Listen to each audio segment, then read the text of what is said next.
प्रणाम नमस्कार दोस्तों, हमारे यूट्यूब चैनल में आपका स्वागत है। बहुत ही सुंदर सोहर गीत आप लोग के लिए लेकर आए हैं। आप लोग सुनिए और कमेंट करिए।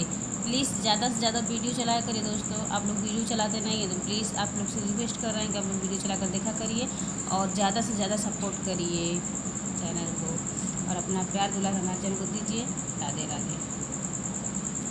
ससुर से आईली ना नदिया अंगनवा चली आईली ना हो ननदो अली पलंगिया चढ़ी बैठई हो ननदो लाली पलंगिया चढ़ी बैठई हो।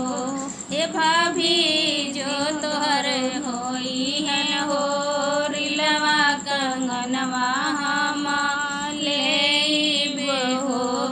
ससुर से आईली ना नदिया अंगनवा चली आईली अंगनवा चली आईली नो हो ननदो लाली पलंगिया चढ़ बैठाई हो हे ननदो लाली पलंगिया चढ़ी बैठाई हो।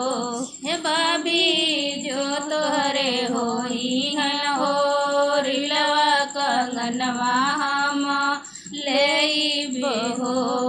अपनी माई के प्यारी तो बाबा के दुलारी तो बाबा के दुलारी नु हो ननदो भैया के दियल हनी सानी कंगनवा नहीं देब हो ननदो भैया के दियल हनी सानी कंगनवा नहीं देब हो।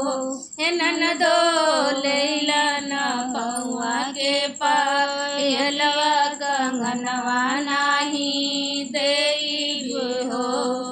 दुआरे से आई गईली सासू तयावरुसा सुरइले अवरुसा सुरइले हो। हे बहुआर बेटी हई घरवा के पाहुन कंगनवा ने दे तू हो।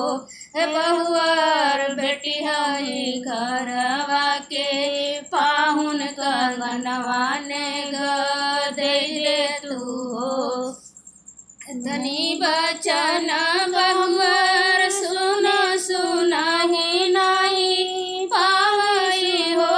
ससुरु दई दना दुआरे से गैया कंगनवा नाही देब हो।